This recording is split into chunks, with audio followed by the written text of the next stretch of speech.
The Fitness and Recreation Industry Technology Summit has fallen victim to the chaos COVID-19 has caused and crushed our opportunity for a face-to-face event. Undeterred, we have, dare I say it, pivoted, and the entire industry is now going to benefit. We are finalising all the details of the new face-to-face event, which will be in February 2022. And once the venue can confirm such details with us, we're going to let everybody know about the new dates. But the amazing news is that over the course of the next 3 months, every speaker from the 2021 summit will deliver their presentation to the entire fitness, recreation and leisure industries for free. Thanks to our amazing sponsors, there will be 100% free webinars from one of the 2021 speakers every 2 weeks, beginning on the 12th of August, with a keynote from Dr. Cam McDonald, How Technology Unlocks Exercise Being Medicine for You.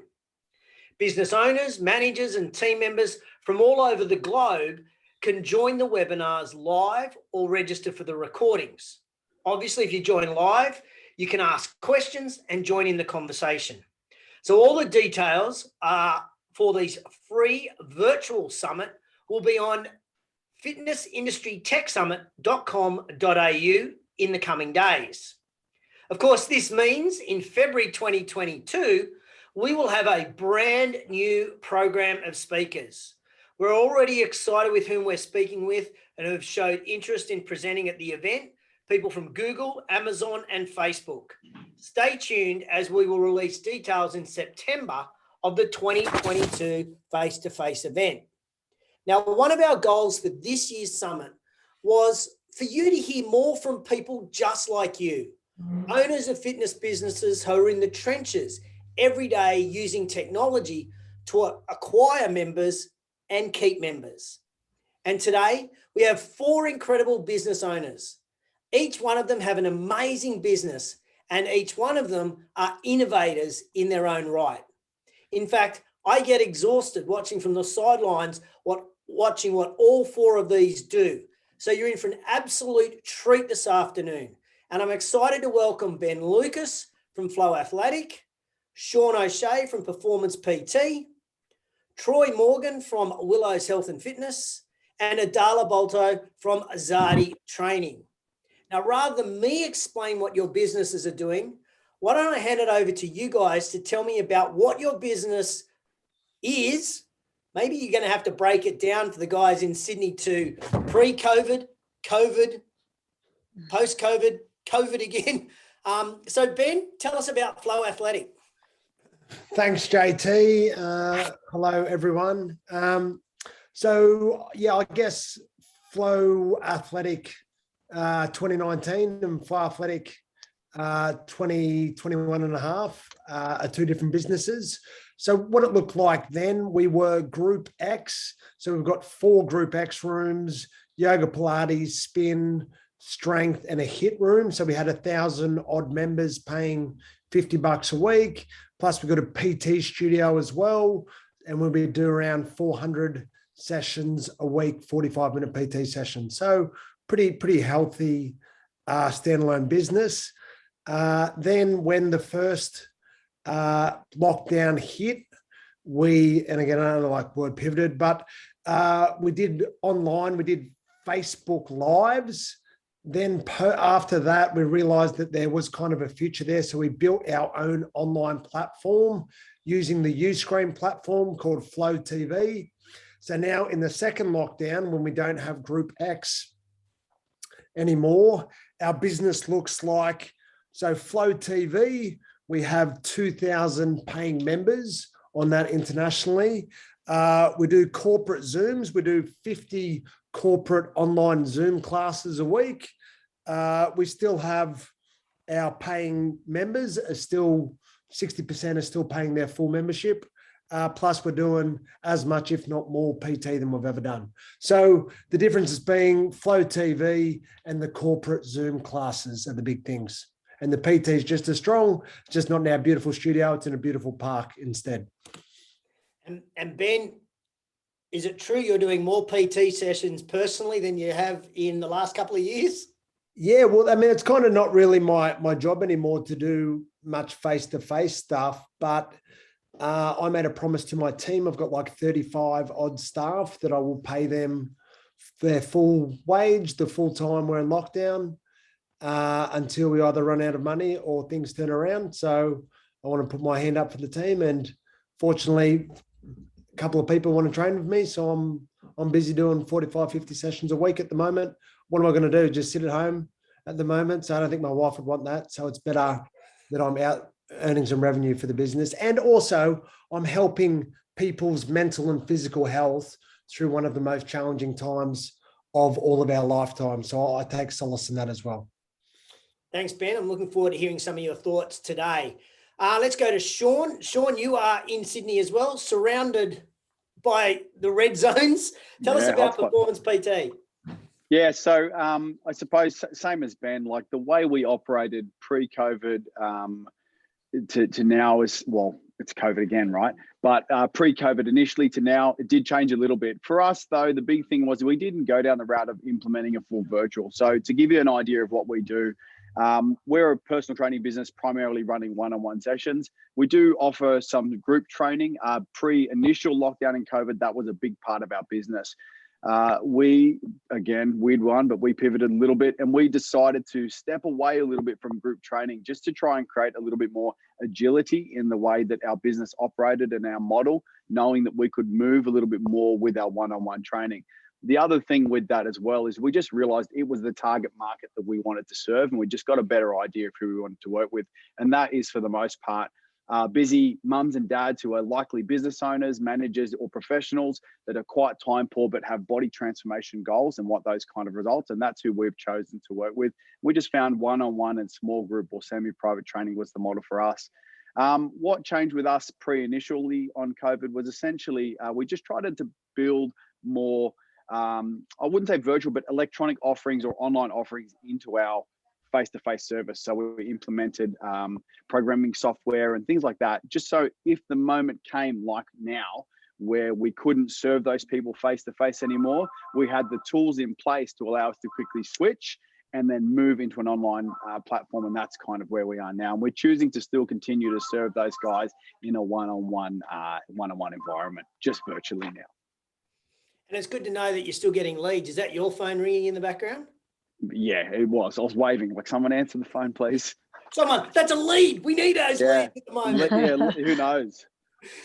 Adala, boutique studio, prime position in all over Sydney, and you're trying to grow it as a franchise as well.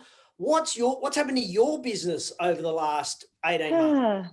So over the last 18 months, I think the last lockdown, we had established our 2 studios by then, and we're literally just up and running with the franchising activities, which we were doing quite well at.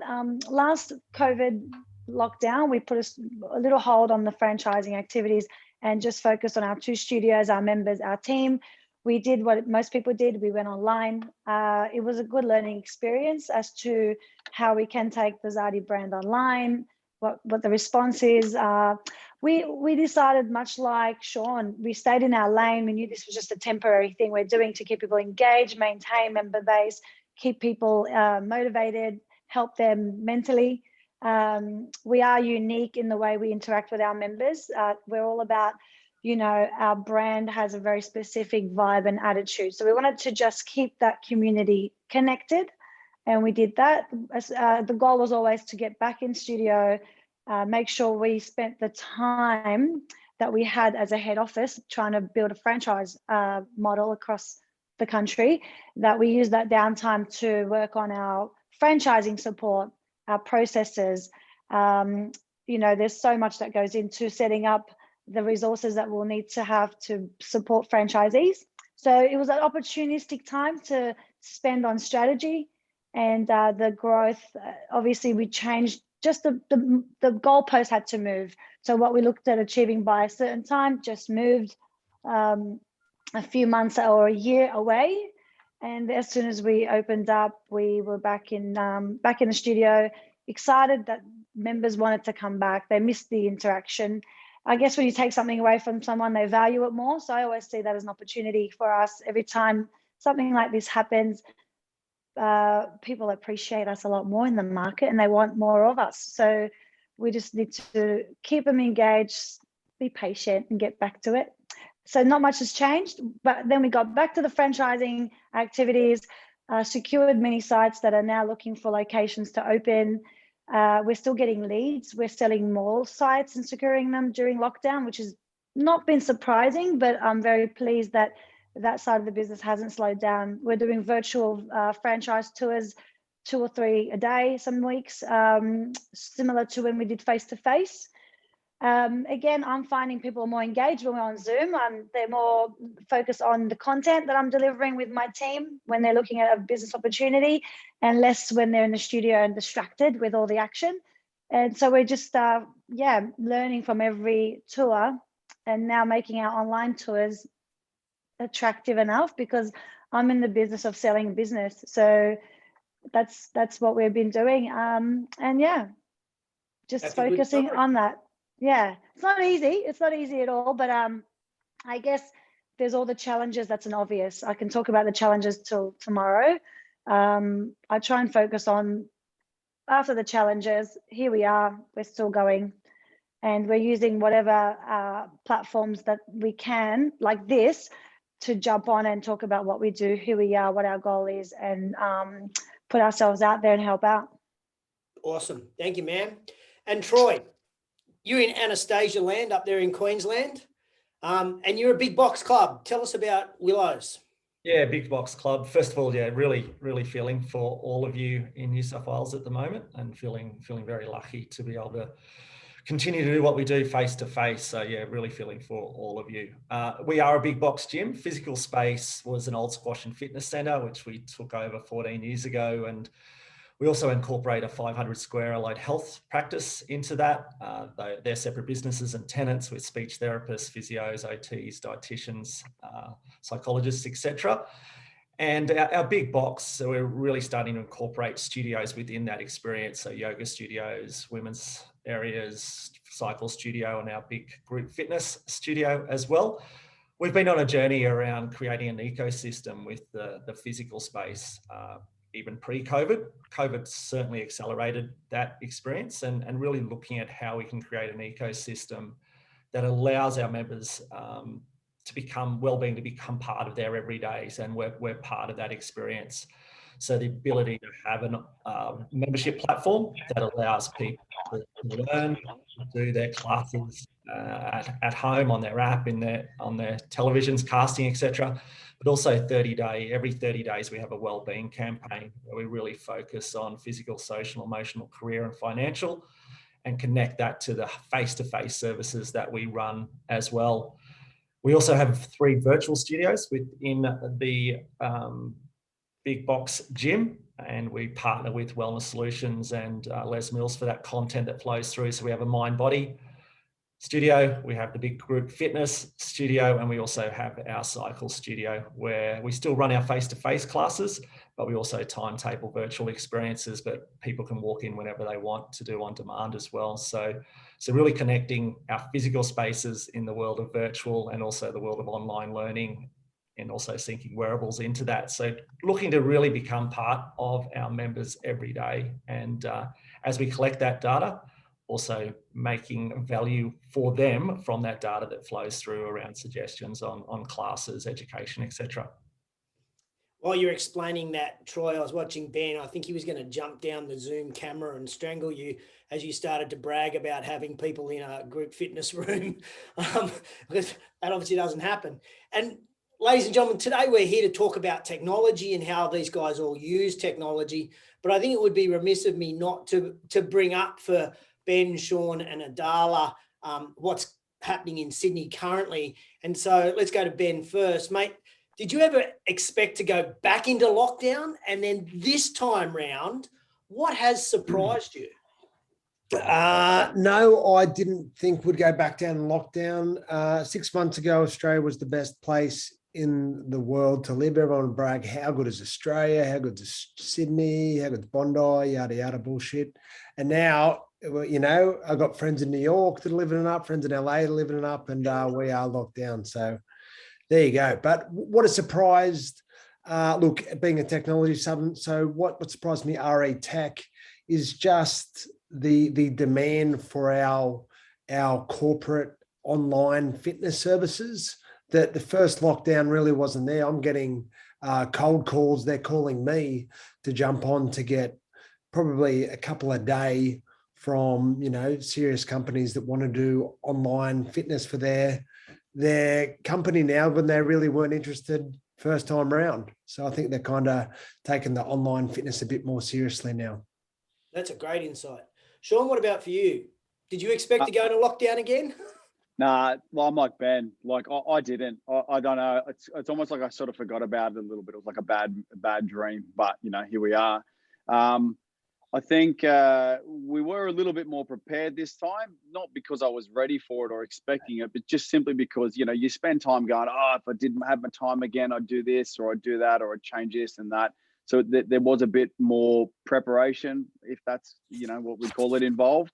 What surprised me, though, I think for the most part, was the biggest thing for me is people, given that we are offering one-on-one in an online setting, first time around, there was a little bit of restriction. This time around, I suppose similar to what Ben's mentioning there, is people just seem a little bit more open to concepts and ideas that they weren't open to when we were locked down initially. And Adala, for you at Zadi? Yeah, I would be lying if I didn't agree with the boys. I was not expecting to go into lockdown again for the same reasons Ben explained earlier. We were in a really good position. We knew that we were going to have a vaccine, and my expectation was there'll be plans on how that gets rolled out prior to anything like this happening again. Obviously, that just goes to show when you drop the ball, the impacts that it could have. So the ball was dropped somewhere, and here we are. But, you know, definitely not expecting it. It's been more well received. It's kind of like less painful because we've experienced it before. We know how to deal with it. Our members are a lot more understanding. There's this like understanding between everybody that we all know why it's happening, and there's not as much shock and there's not as much reaction. Everyone's just getting on with it. So it's a lot more less stressful this time around. Interesting. Great. So Troy, obviously coming out of the pandemic and the lockdowns, even in Queensland, we had restrictions, we had rules, and generally we had shit that we didn't like, and probably neither did our members. And we had to use some form of technology for almost re-onboarding our members into whatever the new normal was. What friction points did you see from your members? What complaints or what were they talking about under whatever this new normal looked like? Yeah, I think the big thing was that people were more open. They realised the world had changed, and they were way more open to digital experiences and things that we were trying pre-COVID that we were having trouble breaking through, with regards to looking at a fitness centre in a whole different way, where they could get other services with regards to their education, with regards to fitness and well-being. They were a lot more open, and the engagement within the digital membership platform was a lot higher. But also, being a traditional big box gym, the need to have to book into group fitness classes when they never had to do that before because of the 4 square metre ruling was a big shock for people. And there was a lot of resistance to start with around that. And also people were waiting and going, we'll come back when we don't have to book. And it was education around that, well, that's never going to happen. But it was also, as we got people interested in doing that and making sure they were doing that, is what we were doing with the data with that. So if they were booking in, what information were we giving back to them? Great job, JT, on attending 3 of these classes this week. They're high intensity classes. Here's a recovery session that you can do within your app. So really giving value to the member with regards to the data that they were giving us really started to get past that friction point. But just for the general member that's used to the big box gym, educating them that it was never going to go back to the way it was certainly a friction point to start with. Now it's just the norm, that they're used to it. They know they know they need to book in. They're actually planning their week out a whole lot better. those friction points are starting to go away, and they understand that the data they're giving, it's coming back to them threefold with regards to value, to how they can get to their goals a lot faster. Adala, your members would have been used to booking, but were there friction points coming out around the technology side of things coming out of COVID?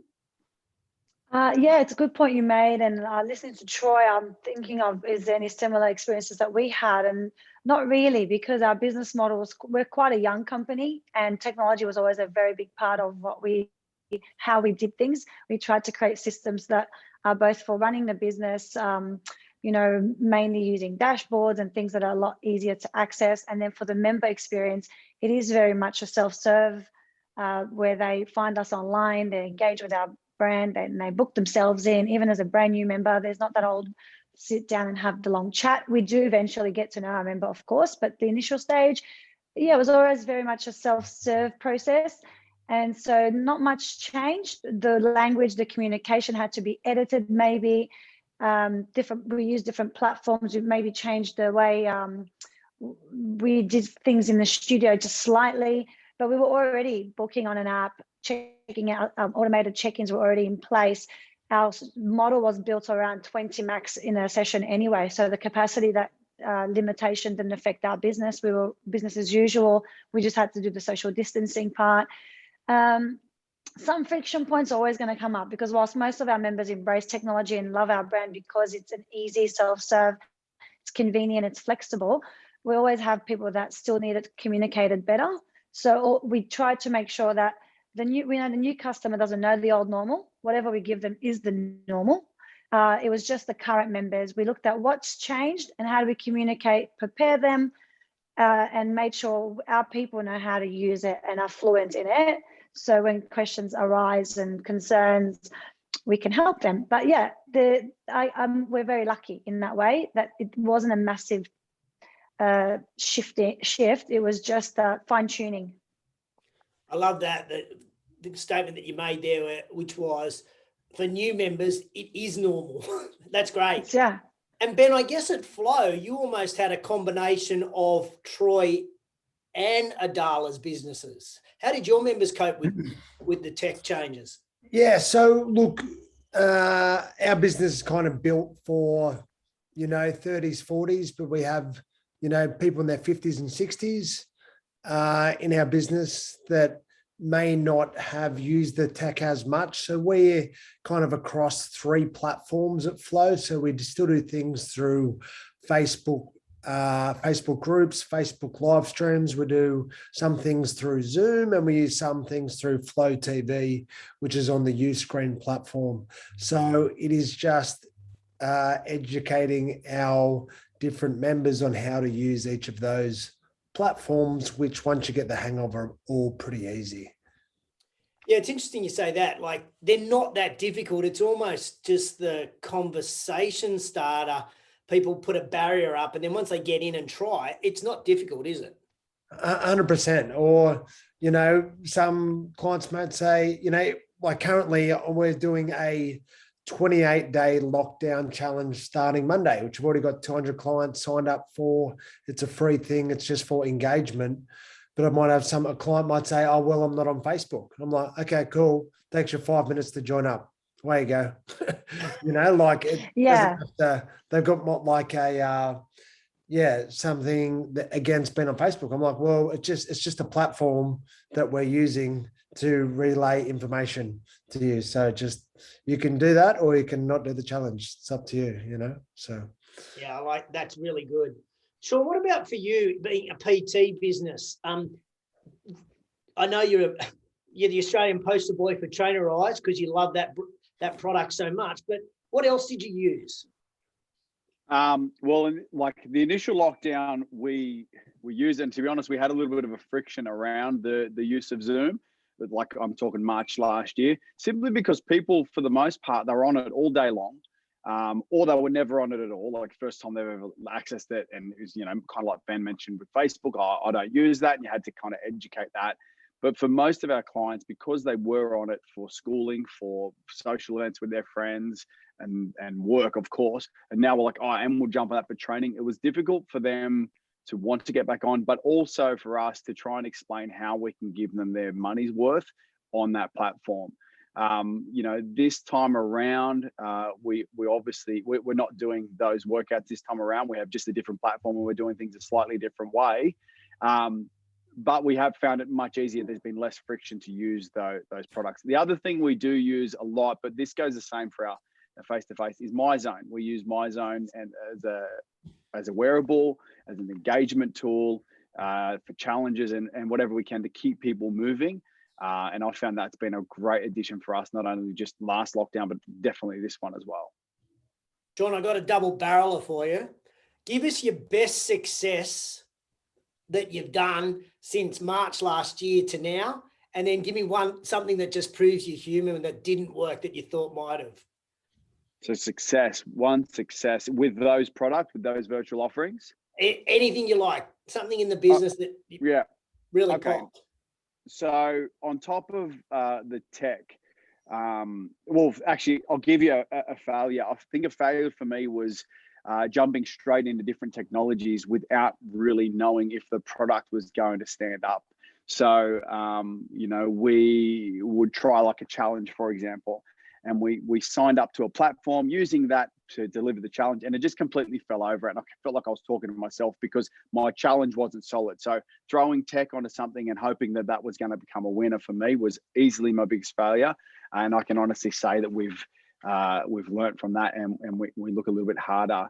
The biggest success that we've had in this last March to now has been using the downtime in between our last closure and this one to try and engage our clients in our technology much more, even if we see them face to face. So using the time when we weren't locked down and away from them to teach them how to use these products and these options, like our programming apps, has been a huge win that made that transition super easy when we went back into lockdown.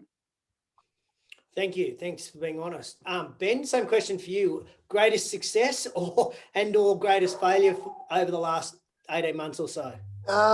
Look, I guess they're kind of both the same thing. So it's with Flow TV. So Flow TV is something we built 2020 during the lockdown. Kate and I had spoken about doing an online platform since we opened Flow in 2013, but we never really got around to it just because there were so many other things to do. And then last pandemic, we decided to really get cracking on Flow TV. And then last 12 months, it kind of only sputtered along. We only had 100, 200 members.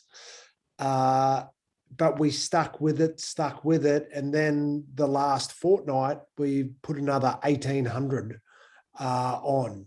Wow. So, yeah, I guess the key is just if it's something you really believe in, and it was costing us money every week because we were adding more content, but we're like, no, stay the course. And that was not even thinking that we're going to go on lockdown again. But this time around, it really got some traction. And our goal is we want to get to 10,000 paying members by Christmas because our studio, it will take probably 2 years to rebuild our membership numbers of physical clients, So that's going to offset, the online's going to offset the physical growth while we work on that rebuild. And I'm sure some people are thinking, Ben, how do I do that? The Uscreen platform is a very user-friendly platform from both your perspective as well as the end consumer, isn't it? Yeah, it's brilliant.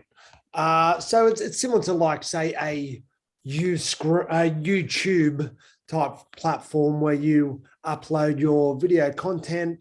It's branded Fly Athletic TV, and then clients pay through that. There's a lot of webinars, a lot of support that helps you be able to market it or resell or things like that. So yeah, as opposed to us building our own platform from the ground up, which would cost tens, if not hundreds of thousands, we just jump straight on there and pay them a monthly subscription fee, which is quite reasonable. Yeah, great summary. And Uscreen, of course, are supporters of the Tech Summit as well. So good little plug for our sponsors. Troy, successes and failures for you guys? Yeah, the virtual studios within the big box gym. So having the virtual studio within the big group fitness room, and then also the cycle room and the mind body studio. So 30% of our visits across the week now are virtual. That's timetabled. And Just confirming, you said 30%? Yeah, yes. So, and it's interesting to see, I was doing a spin class Monday. I do one, I'm addicted to the sprint now, which I never was before, because I can just go and do it myself at 2 o'clock on a Monday. And a gentleman joined me, and I said, just of interest, why 2 o'clock on a Monday? He said, I'm still working from home and this is my mental health break. So that ability to be able to do classes within their lives that suit them anytime has been a master stroke with regards to engagement. The virtual studio is also one of the failures with regards to how we communicated that at the start. So you always know within your business, communicate, and you think you're doing a good job for those rusted on members that were still very much with their face-to-face services. And we love our instructors. We didn't get rid of any of instructors when we put our virtual on. It's a big part of what we do. It scared those rusted on members that we were going to get rid of our instructors. And as they saw these big screens came into their studios, into their space, it created fear. Are they changing everything to virtual? So just doing a better job of communicating that, and that trust is there now. But the ability to bring schools in, as Ben was talking about, sporting teams in at any time of the day has been a massive change for us. Can you describe to everybody what your virtual studio actually looks like? Yeah, so we really made a conscious effort to separate it from a face-to-face experience. So it's very much a cinematic experience. So the TV within the screen within the group fitness room is 4.3 by 2.4. So it is a big cinema screen, putting cinema curtains in across the windows within the group fitness area. So it very much feels like a cinema experience, lights off, lighting, etc. So it's a very different experience to that face-to-face experience. Same with our mind body, really looking at that experience. The screens in the mind body and the spin aren't quite as big because it's a smaller space, but they are big screens. Great sound system, great lighting, so that face-to-face is very different to the virtual. Great. Attracting a different market as well. Ah, interesting. A completely different market? Completely different market. Why do you think that is? Probably for me as well, is not a big group fitness. You're in the dark, no one can see you. So you're actually seeing a lot of adolescent boys coming in at 3 o'clock to 3:30 doing a pump class after school because they're in the dark and no one can see them. So it's really interesting how that's working. Adala, last 18 months, give us your big success, but also a failure that you saw as well along the way. Again, it's related to how young Anxiety is as a brand and a company, and our product was already very new. So we hadn't been operative long enough to be needing to make big changes, other than things that we had to forced to change for COVID lockdown, etc. The biggest, I guess, success would be who we chose to go with in the first place for our technology solutions. I'm very glad we made the decisions we made at the time. I think Ben mentioned earlier how important it was that he stayed. I don't want to reword what you said, but it was along the lines of focusing on what we're good at and letting someone else build the technology, and not I wasn't wanting to get caught up in everything that we built had to be owned by us and we have to manage the end-to-end solution. We looked for solutions that were already going to perform in the way that we wanted and how we can integrate them with other brands. So we managed to integrate things that were not initially integrated to work better for our customer and their experience. So that would be some of the big successes.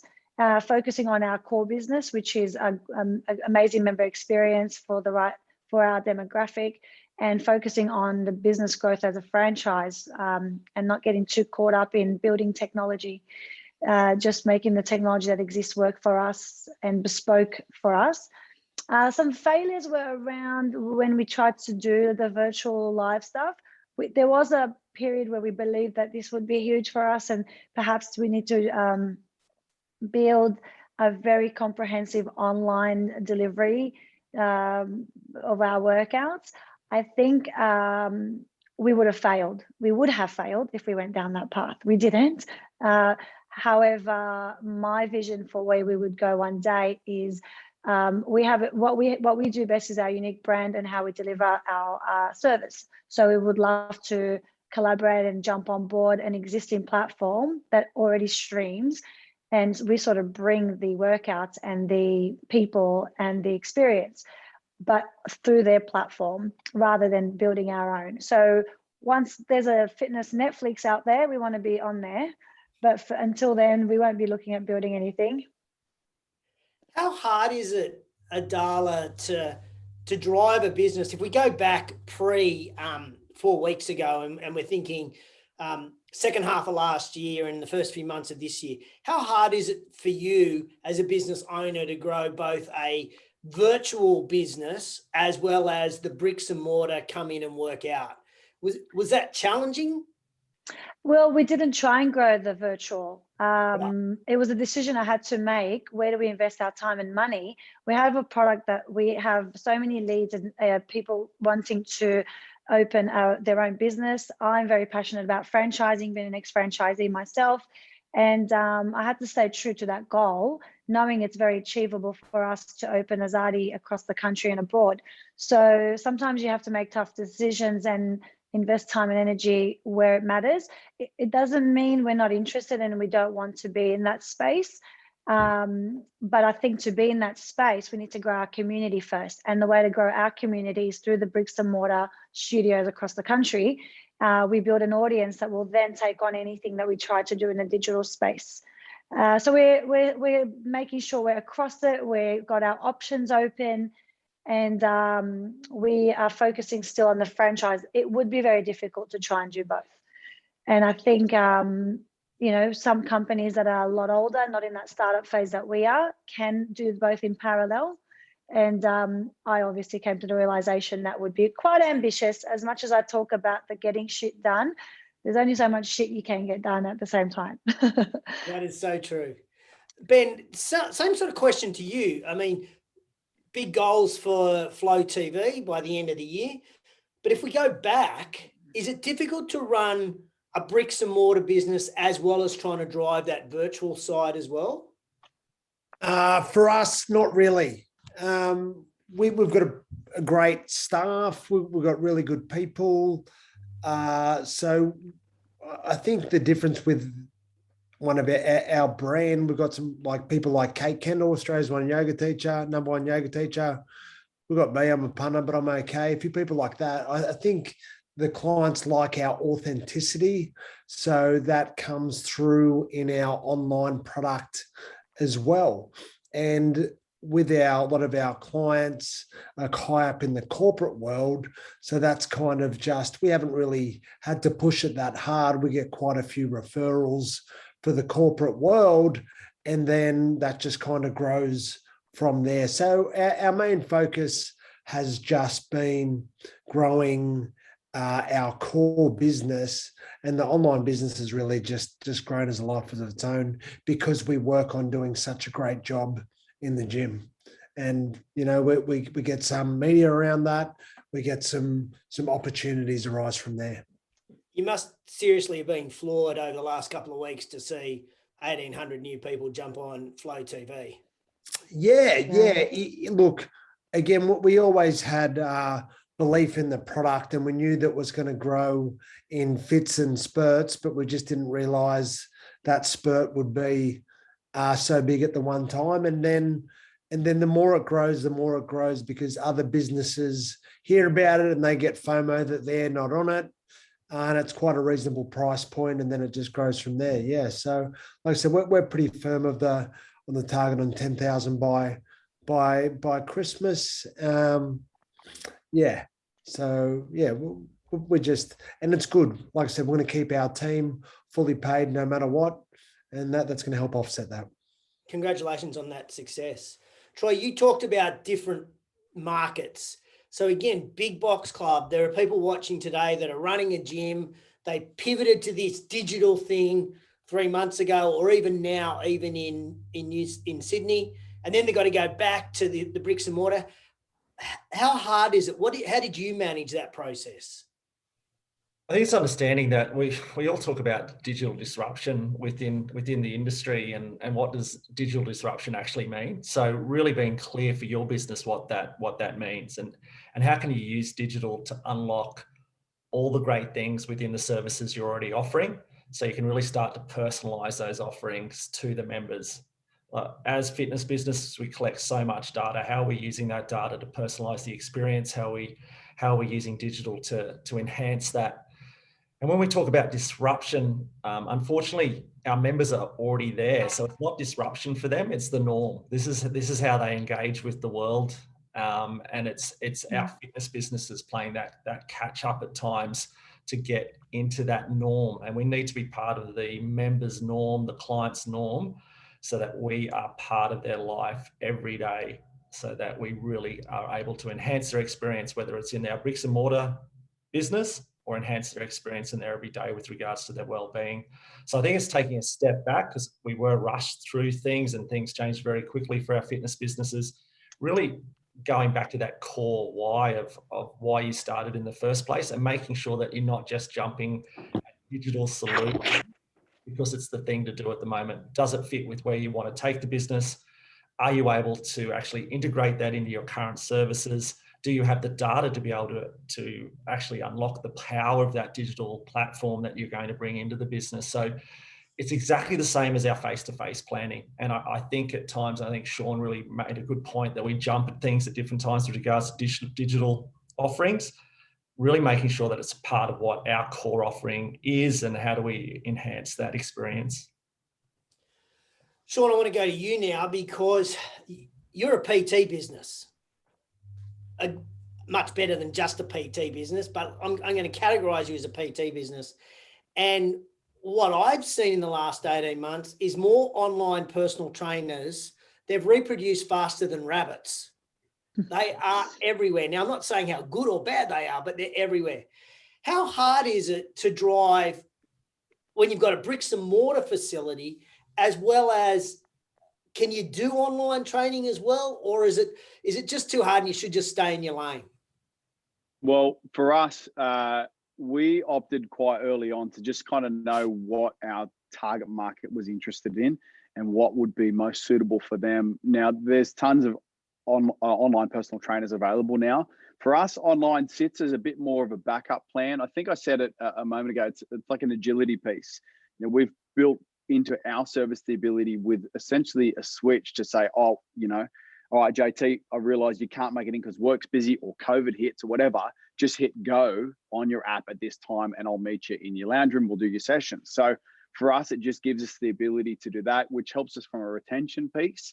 In terms of, you know, do we do online personal training? I suppose in a sense we do, but as I said, it's more so a value add for our existing clients, gives us the room to move in the sense that we can. And for a lot of the online personal trainers that have popped up, that I think many of them, you know, there's probably some amazing ones out there. There would be some that are there just purely out of necessity that aren't really that good because it's essentially not their market. Maybe it's not what their market is after. With our guys, they want a personal experience, and knowing that we can deliver that the way we have been, you know, we've gone down that route and choose to continue to target those guys. I really like that differentiation. So, Sean, while you've got the microphone, let's turn our attention away from virtual and programming and that sort of thing. What would be 3 pieces of technology that you use in your business that we should all possibly be looking at to improve efficiencies and effectiveness with our members or our staff, or even just our profitability? What would you be recommending? What 3 pieces? Sort of got 3 ones that I consider. The first one, I've mentioned it already. We don't use it for programming, but it's having a high quality wearable like MyZone. I think having that ability, I actually made a note. Like, I like the idea of being in my client's life every single day in some capacity. And MyZone gives us a very quick, easy, unique way to do that. That it also doubles down as an engagement tool and a way for them to be rewarded for their effort. So I definitely think we like MyZone, but a wearable of sorts is definitely a good idea to encourage. For us, a reputable assessment tool has made a big difference as well. like a body composition analysis machine, something that gives, as long as it's a high quality machine, gives you the ability, or it's given us the ability to provide consistent assessment methods to our clients across the board. I don't have to rely on, I can systemize it, I can plug it in, and our clients love the ability to get that feedback and go beyond the scale, so to speak, giving them, it's great for testimonials, great for referrals as well. So having that reputable assessment tool inbuilt into the service has been fantastic. And an odd one, but one that's made a big difference for us over the past 6 months, is we use Office 365 now. So by jumping on that, that has been a game changer, you know, from the way that it integrates everything. And I'm sure there's other platforms that do a similar thing, but from email hosting to communications to video calls to even like a call such as this one, where we'd be doing a video call with clients, we can utilize that. Data storage, security, you know, they're the three that I'd go for. Wow, that's a quirky one, that last one, but I like it. Ben, what about for you? Other than like Uscreen's number one for one part of your business, but give me three others that you think improve the efficiency of Flow. I mean, so things that currently we use every single day. Obviously, Uscreen's one. Like every single one of our trainers would take at least a couple of FaceTime PT sessions a day, you know? So our PTs in the park would go down from training a client with dumbbells, kettlebells, and then sitting up in the grandstand doing a FaceTime PT session, you know? So it's just, and even post-lockdown last year, we gained some international PT clients, and we still do those every day now through FaceTime. Obviously Zoom. So we're doing like 40 Zoom Group X sessions a week and growing. So, and I think they will continue post lockdown as well. So what's that? So we probably do, like it'd be about 15 grand of Zoom classes a month. Wow. Which all goes straight to the bottom line. Now I've got a new app for everyone. I'm not big on new things. I think you should just learn how to use the things we've got better. But an app called Remote Social. So it's a platform for big businesses to use to find smaller businesses like us. So during our call today, I've got two businesses that want to do Zoom classes with Flow TV just because we have a listing on this business called Remote Social. So it's just a platform. It's like a marketplace for big business to find experiences for their teams. Wow, that's a great insight. Thank you for sharing that. That's awesome. Troy, 3 pieces of tech for you that efficiency, effectiveness. Yeah, great CRM. So having a great CRM that you're capturing data, you're capturing it once, you're not asking your member to fill out 3 or 4 different pieces of the same data, whether that's online, whether that's face-to-face, and the ability for that CRM to talk to all your other systems. So our great saying at Willows is if you can't automate the process, you're not allowed to do it, because it's not going to be consistently done. So having a great CRM that talks to all your, whether it's your financials, whether it's your member platform, whether it's your booking system, so that you are capturing that data really well and having a strong understanding of what data you want to capture. Troy, just before you go to the next 2, what's your definition of a CRM? Because lots of people watching today would think, oh, yeah, I've got a CRM, I do my billing on it. Is that a CRM? CRM, we look at our CRM as the machine of our business. So the ability to make sure we're onboarding our staff. So it's a staff journey as well as a customer journey. The ability to book well, so we're tracking all of that. The ability to control our debits through there. The ability, it is the machine of our business. So it's not just capturing data on what a member is, it's capturing data on every aspect of the business and the 3 journeys, the member, the staff journey, and the community journey, and making sure we're covering all of those journeys. So when we talk about our CRM, it's the machine of the business and drives the business forward. And that machine then talks to our engagement platform, our online platform that allows our members to book. It feels like it's one ecosystem. So members can book there, they can do online courses, they can do education, they can sync their wearables, so that the ability to feel like it's that one-stop shop that enhances that face-to-face experience. But our CRM is talking to that so that the member only has to log in once, and it recognizes what access they have to what sections of that membership engagement platform. And then the third one that's really changed our world is Keep Me, which all of our systems talk to, tracks every visit, member habits, and then risk stratifies our membership. So it's able to predict when a member's going to leave us before they actually leave us. So that's been a really big game changer over the last 18 months, is our work with the Keep Me guys. And they've also got a front end sales system with that as well. So that system can find our best margin members and avatars and talk to our advertising company and go and find those, which has been a big change, that we're really using that data and we're attracting the leads that do want to use our services. And that's really increased conversion rates in leads. So we're not wasting time on leads that aren't really right for our business. So the three big ones are something to really drive your business, something to engage your members, and then a system that's able to take all of that data and actually enhance retention and also sales. But those systems have to be able to talk to each other. Nice, thank you. Adala, in your boutiques, in your studios, what would be 3 pieces of tech to improve the efficiencies and effectiveness? I think the gentleman covered a lot of the things we use that make our business very efficient, and we can deliver amazing experiences. So I'm not going to recommend things that make us unique, because I want that to be ours for a little while longer.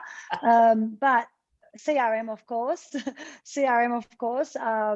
things that will help our member engagement. We've used apps, obviously, all the tracking things that we discussed, or I think it was Sean that mentioned the heart rate tracking, the body scans, things that measure results. At the end of the day, they come in to achieve results. And the way to enhance someone's experience is not just in the moment, it's they want to take away a real life result. And sometimes people are hard on themselves, and we know this. So to be able to give them data that's actual facts about what they've achieved and what they could achieve if they wanted to manipulate the results. So heart rate tracking, body scans, it's almost like a non-negotiable, I feel, in our product. But to be creative, because all this was already covered, I think a couple of little quirky things that can be used that make a big difference is at the end of the day, the fitness industry is very competitive, and standing out as a brand and looking very professional and slick is very important. So technology that can be used in the back end is editing apps, Canva, simple things that just make things look better when you're presenting your product to the market. That's going to help with lead generation and competing with and putting out exactly who you are and having that unique look. And also simple things like we all love a good QR code now, thanks to COVID.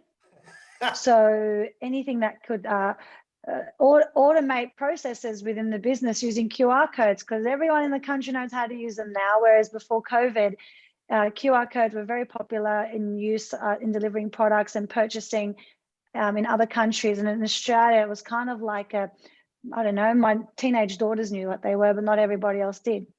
So we use a lot of QR codes for marketing. And I think that's a way to simplify, whether it's forms, you want your members to fill out information where you want them to go and watch a video, fill out, take any kind of action that can be done through QR codes, I think. Great. Is interesting. Yeah. I love that last one. Now, you actually mentioned, Adala, apps. If we think about apps and products that are already out there, and to a certain degree, we all compete in some way, shape or form with Peloton or Mirror or Center, or for that matter, any of the other 350,000 fitness apps that were built post COVID 1 or lockdown 1. What's your thought on that? Do you compete with them? Do you embrace them? Where's your head at as a leader of the business? I think about and talk about this topic a lot. I think the amazing thing is those apps create a journey. It depends. every person will interact based on their current situation. Someone like me, I've been training all my life, so I'm going to use apps that measure results and just take things up a notch that are a lot more, I guess, hacks, fitness hacks to make my results work better for me, save me time and energy, work smart, not hard. But if what I love about what's happened after COVID is it created, I believe, many people an entry level to fitness that's less scary, that is not like the virtual, you still have to go into a bricks and mortar, but more people downloaded fitness apps. We saw records breaking across the world. And that created I guess, more interest, it's like a level 1 marketing for the rest of us, where people jumped on, then they're going to get bored off the app. They're not really interacting. There's not as much interaction. So they'll end up in a boutique studio or on a product like Mirror and Peloton, where there's more interaction. You are engaging with the person delivering, and then it also pushes them into virtual. So I see it as a very positive thing that our industry now has so many ways of reaching people in their homes, out of their homes, in their own time, in our scheduled times. And I'm all for it. The reason we haven't adopted a lot in Zard is, as I said, our business is focusing on building a bigger community and more studios open so we can start adding all these products. And I still have that idea that brands that have a very unique offering can start delivering their version of their classes and sessions while a class is running. It can be also viewed from home, and you can participate from home. You could pick out your best trainers that you've bred in your network and coach them to be presenters, and then these people represent your brand on platforms such as Mirror. I don't think we'd ever own a Mirror version of Azadi, but I would love for collaboration style to start happening between bricks and mortar businesses and online businesses. Sean, what about in the PT world? I mean, do you see Peloton, Mirror, or the old Chris Hemsworth Centre app competing with you? I mean, you've got a similar body to Chris. Good, mate. We've got to compete for those views. Now, look, I'll be honest. I wouldn't see him as competition either, especially in the market that we're looking to go within for PT. I'm a big believer, horses for courses. If it gets people moving, there's not enough of me and my team to train everybody. So, if it gets someone moving, get stuck into it. But I like Adala's point, though. I think it is like that stepping stone. Maybe some of our guys might utilize these products in addition to what we're doing, whether it's a solution for them long term or not, based on the goals that we have people coming to us with. I don't think so. I don't see them as competition. I think they're great. I don't think it's for our guys though. Ben, from your experience, and you're across lots of these big apps, obviously with Flow TV and what's going on. Peloton, is the bubble going to burst before it even really gets inflated in Australia, do you think? Or they'll have it? No, I don't think it will burst. I think there's enough lazy rich people in Australia to keep their business viable here. I don't feel it's a threat to the Flow Athletic physical studio or Flow Athletic TV. Why do I feel that it's not a threat to either of those businesses? I think I put our Flow TV content up there with any platform in the world, but I think we're different because we're real and relatable. We're not like, okay, feel it in your heart and let's cuddle and whatever. We're just like, all right, team, let's rock and roll. So I'm not in competition with any of the guys on the panel or Peloton. We're in competition against inactivity, against obesity, against the 70% of people that aren't doing F all. That's our competition, is trying to get people healthy. So there's enough people out there in the world to have all of our businesses successful, so that's who we're really competing against. I think I saw some data come out of 2 studies out of the US just this week that in the last 12 months, the average American put on 29 pounds. Yeah, right. So while we had 350,000 apps downloaded, they still put on weight. Yeah. They put it on their phone. They don't work if you don't use them, but you can download them. You can download them, but they don't work. And there was also another study that came out that said that males in the US were more depressed now than they were pre-COVID. Yeah, wow. So Wow. even though we've got these apps that we can download, people aren't using them. Troy, in your business, you've got apps. You've got this way to reach out into that Toowoomba community. Tell me, are you doing it? Is it having an impact on a broader reach than just your membership base? Yeah, definitely. It's certainly brought a lot more of a market to what we can do, particularly in that corporate market, but schools, NDIS, obviously, but also the ability for people to bring those apps that they're using into the ecosystem within their experience at Willows. So I don't mind if they're using Peloton. I don't mind if they're using Sweat or Chris's app. It's about the ability for them to record those workouts as part of the other workouts they're doing within our ecosystem, so that data is flowing into a platform that actually gives them suggestions about their next workout. So I don't mind what they're using, as long as we're giving them a central data system in that ecosystem that they can then choose which direction they're going in. But the ability to be able to go to conferences and stream our mindfulness or meditation as part of their business conference. It's just opening those types of markets up and thinking differently about how we actually use the services that we've got outside of the four walls of the bricks and mortar, and take the experience to where that consumer is. I think Ben. Oh, actually, JD, I forgot as well. When all this went down, I partnered with an influencer called Sammy Robinson. She's like in the beauty industry, and we made an online 30-day program called Sammy Active. So I just hit her up and said, "Hey, Sammy, I think we should do this." I train her in PT anyway.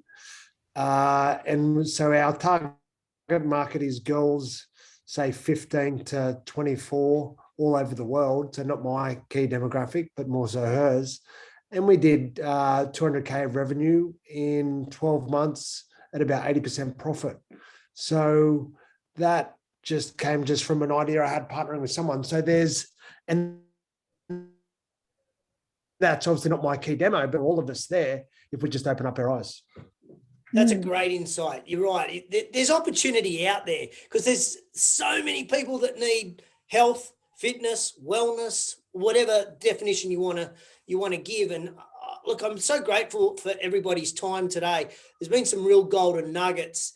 One of the things that, as the four of you all know, important to me is turning what we've heard today into action. So people have sat and listened. And I think perhaps the most inspiring thing for everybody watching today is you're all independent clubs. You're not like Fitness and Lifestyle Group that have got money behind them, or you're not a company that has got now F45 floated IPOs. You don't have that money. Like, you've all come from the ground up and blossomed into a beautiful business. And so that's incredibly inspiring, I think, for anybody watching. But my last question, I'll give kind of 60 seconds each.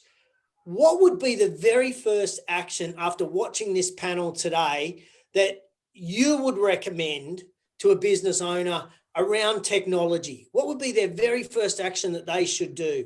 Let's go to you first, Sean. Don't chase shiny silver objects. Don't jump onto something just because it's new and everybody else is doing it. We're hearing some amazing statistics from people here today, and I reckon that's amazing. Some of it's not for me. Some of it I don't have the skills with, or people in my team don't have the skills with, or it's just not of interest to me. So I think technology will absolutely enhance aspects of what you do or you're already doing. That's great. But don't compare yourself to others. Listen to your clients, listen to your members, and think of the tech that will best suit their needs, and jump on that. Mm-hmm. Great one. Adala? Very similar to what Sean said. Go back to your purpose. What is your business? What are you trying to deliver? Who is your client? And if you're solving their problems, great. If you're not, and there's friction points, opportunities that you can add to enhance your profit margin, like Ben did with this collaboration, these things should always be on the table, and keep your eyes open. But if you're going to jump off this webinar right now and there's things that you know are going to help your client to have a better experience within your business, and it doesn't change your purpose, and you don't just jumping on a bandwagon because tech is sexy. If it's going to help, do some research, test it, and keep an open mind. But don't fall for everything is for everybody, because some things that work for my business work great for someone else's business. You know, we're not about to put a virtual screen in Zadi anytime soon. We're selling personality of real life people, which that's our unique selling point. We can't use another product that will contradict what we are and cannibalize what we're trying to do. And that's what makes us all profitable and unique, and we have different clients. Yeah, lovely. I love that one. Ben, what's your advice? I would think long and hard about what you really want to do with your business. And then once you decide, stick at it. Your first podcast isn't going to be great. Your first online class is going to be pretty shit, whatever it is, but stick at it, weeks, months, whatever. As we proved with our online platform, we gained more traction in the last 2 weeks than we did in our first 12 months, but you've just stuck at it, have belief, and you'll get there. Great advice. And Troy? Have you got a data lake or a data swamp? So how usable is your data? So before making decisions around technology, what is your current data? How are you collecting it? Is it usable? Is it clean enough to be able to use these other technology platforms? Because I've made the mistake of adding technology platforms before my data was ready for it. So it sits there and you're paying licensing fee and you're not getting the most out of it. And I think we've all been there. So really understanding how you're collecting that data, is it currently usable, and how can you clean it up? Look, fantastic advice, and 4 different pieces of advice for all of you moving forward. Thank you for that. And thank you, Ben, Sean, Troy, and Adala, for being so open, so honest, so transparent, and so sharing today for our industry. I'm grateful, and I know everybody that's watching both live and on replay will be eternally grateful for just one golden tip that they might have got from here today, and there were plenty for them to take advantage of. So thank you very much, Ben from Flow Athletics, Sean from Performance PT, Troy from Willow's Health and Fitness, and Adala from Zadi Training. You can see them all on Instagram, LinkedIn, and Facebook. I'm sure if you reach out to them, they'll be more than willing to have conversations with you, because I know that's the type of people they are. They love connecting and communicating with anybody in our industry. So thank you, everybody, for joining us. I'm very appreciative. And hopefully in February, we won't be doing it on a screen. We'll be doing it face to face.